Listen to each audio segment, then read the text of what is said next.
हाजीपुर में पूर्वी भारत का सबसे बड़ा शिक्षक संस्थान खुलने जा रहा है, एजुकेशनल इंस्टीट्यूट। बहुत बड़ी खबर है दोस्तों, और हर बिहारी को ये खबर सुननी चाहिए, सकारात्मक खबर है। सम्राट चौधरी ने 1 महीने के अंदर बहुत बड़ा सौगात बिहार को दे दिया है। उन्होंने इसकी जानकारी अपने एक चैनल पर भी दिया है, वो आपको हम दिखाएंगे। पिछला जो कैबिनेट की बैठक हुई थी उसमें इस पर मुहर लगा है। 100 एकड़ जमीन हाजीपुर में बिहार सरकार आवंटित कर रही है, जहां पर विश्व स्तरीय संस्था खुलने जा रहा है। आपने नाम सुना होगा NIFTEM, नहीं सुना है तो जाकर गूगल कीजिए और इसकी तमाम जानकारियां आपको वहां पर मिल जाएंगी। दरअसल इसकी जो ये जो संस्था होगा, national institute of food technology entrepreneurship and management, जो कि वैशाली जिला के हाजीपुर में खुलने जा रहा है। अब देखिए, इसको लेकर सम्राट चौधरी ने बजाते ट्वीट भी किया है। अब क्या है इसके बारे में आपको हम पूरा विवरण देंगे, लेकिन एक बात आप जान लीजिए पहले कि अभी तक इस देश में सिर्फ 2 ही ब्रांच इस संस्था के हैं। एक तंजावुर तमिलनाडु में है, जहां पर फूड प्रोसेसिंग और फूड टेक्नोलॉजी की पढ़ाई होती है। दूसरा सोनीपत हरियाणा में है, मतलब एक पश्चिमी भारत में है, एक दक्षिण भारत में है। यहाँ पर BTech की डिग्री मिलती है, MTech की डिग्री मिलती है, और जो अनुसंधान करना चाहते हैं, जो रिसर्च करना चाहते हैं, जो शोध करना चाहते हैं, उन्हें PhD तक की डिग्री ये संस्था देती है। विश्व स्तरीय ये संस्था है और हजारों हजार बच्चे यहाँ से पढ़कर, देखिए इसका बड़ा स्कोप भी है। लेकिन दोस्तों, उससे पहले हम चाहेंगे, इस पर चर्चा तो हम करेंगे ही, हम चाहेंगे कि जरा सम्राट चौधरी का जो पोस्ट है, जो सम्राट चौधरी ने जानकारी दी है, वो आप पहले देख लीजिए। देखिए, सम्राट ने अपने हैंडल पर लिखा है कि बिहार को फूड प्रोसेसिंग का राष्ट्रीय केंद्र बनाने की दिशा में एक ऐतिहासिक कदम उठाया गया है। वैशाली जिले के हाजीपुर में देश के तीसरे NIFTEM यानी राष्ट्रीय खाद्य प्रौद्योगिकी उद्यमिता एवं प्रबंधन संस्थान की स्थापना की मंजूरी दी गई है, जो 100 एकड़ में विकसित होगा। यह संस्थान खाद्य प्रसंस्करण, रिसर्च, तकनीकी शिक्षा और उद्यमिता को नई ऊंचाई देगा और हमारे किसानों, युवाओं और उद्यमियों के लिए नए अवसरों के द्वार खोलेगा। इससे आप अंदाज़ा लगा लीजिए कि ये कितना बड़ा एक इनिशिएटिव जो है वो बिहार को लेकर किया गया है। अब इस संस्था के बारे में आप जान लीजिए। मैंने आपको बताया कि ये एक तो दक्षिण भारत तंजावुर तमिलनाडु में इसका ब्रांच है, दूसरा सोनीपत का एक जगह है कुंडली, वहाँ पर इसका ब्रांच है, और तीसरा वैशाली जिले के हाजीपुर में अब खुलने जा रहा है।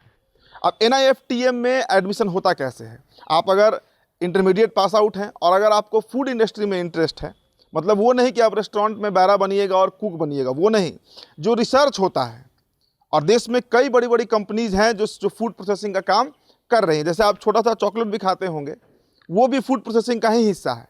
अब कितने वैरायटीज़ के चॉकलेट आपको मार्केट में मिलते हैं, हर वो चीज़ जो आप खा सकते हैं, वो तमाम चीज़ें फूड प्रोसेसिंग से जुड़ी हुई हैं। अलग अलग दूध की कंपनियां हैं, अलग अलग ऑयल्स की कंपनियां हैं, अलग अलग तरीके से प्रोडक्ट बनते हैं, और उस पर जो शोध होता है उसकी पढ़ाई इस संस्था में यानी NIFTEM में होगी। तो ये बिहार वासियों के लिए बड़ा सौगात कैसे है, अब ये भी आप समझ लीजिए। अमूमन हम बिहारी प्लान करता माने जाते हैं, हम प्लान कर जाते हैं, चाहे पढ़ाई के लिए प्लान करना हो, जीवन जीने के लिए प्लान करना हो, या रोजगार के लिए प्लान करना हो। हमें बाहर जाना ही हमारी नियति है सरकार के रवैये के चलते। अब ये संस्था अगर खुलता है तो आप अंदाज़ा लगाइए कि पूरे पूर्वी भारत में, मतलब नॉर्थ ईस्ट के आप 7 स्टेट ले लीजिए, झारखंड, उड़ीसा, उत्तर प्रदेश, पश्चिम बंगाल, यहाँ के जितने छात्र होंगे सब के सब यहाँ पर पढ़ने आएंगे। और इतना ही नहीं, इसका जो एंट्रेंस एग्जाम होता है, पैन इंडिया के छात्र जो है वो अब हाजीपुर में आएंगे। जब ये संस्था खड़ी हो जाएगी, बन जाएगी, तो एक पूरा इकोसिस्टम जो है वो वैशाली और हाजीपुर में डेवलप होगा, जहाँ देश के अलग अलग कोनों से, अलग अलग हिस्सों से जो बच्चे हैं वो पढ़ने आएंगे। तो हमारे यहाँ का भी इकॉनमी जनरेट होगा, कई रोजगार जनरेट होगा। कॉलेज खुलेगा तो तय सी बात है कि यहाँ पर हजारों लोग को रोजगार मिलेगा। तो एक कम से कम अच्छी खबर, सुखद खबर, एक अच्छी पहल जो है वो सम्राट चौधरी ने लिया है कि NIFTEM। और आपको बताएं कि फूड प्रोसेसिंग विभाग जो है, यानी खाद्य प्रसंस्करण विभाग, जो चिराग पासवान का डिपार्टमेंट है, चिराग पासवान जिसके मंत्री हैं केंद्र में, उनके विभाग के तहत इसको ग्रोथ कराया जाएगा। अब इसके होने से क्या होगा, जो बच्चे यहाँ से पढ़कर निकलेंगे वो बड़े बड़े बिजनेस कर सकते हैं, स्टार्टअप कर सकते हैं। स्टार्टअप कैसे कर सकते हैं ये आपको हम बता देते हैं। जब रिसर्च होता है और उसमें बजाते बिहार सरकार फंड भी देती है, बिहार सरकार सब्सिडी लोन भी देती है।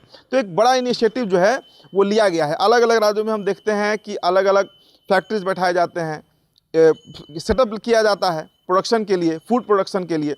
वो तमाम चीज़ें अब आपको बिहार में भी देखने को मिलेंगी। जैसे पूर्णिया में मखाना को लेकर एक प्लांट सेटअप है, दरभंगा में एक प्लांट सेटअप है। तो इसी तरीके से अब हाजीपुर भी वो हब बनने जा रहा है। सबसे बड़ी बात कि राजधानी से सटा हुआ इलाका है, पटना से एकदम सटा हुआ इलाका है और 100 एकड़ की जमीन वहां पर आवंटित कर दी गई है। तो एक सुखद खबर है। फिलहाल दोस्तों इस रिपोर्ट में इतना ही। मेरा नाम उदित तारण है। द बिहार टॉपर वीडियो आप देख रहे थे। बहुत बहुत शुक्रिया।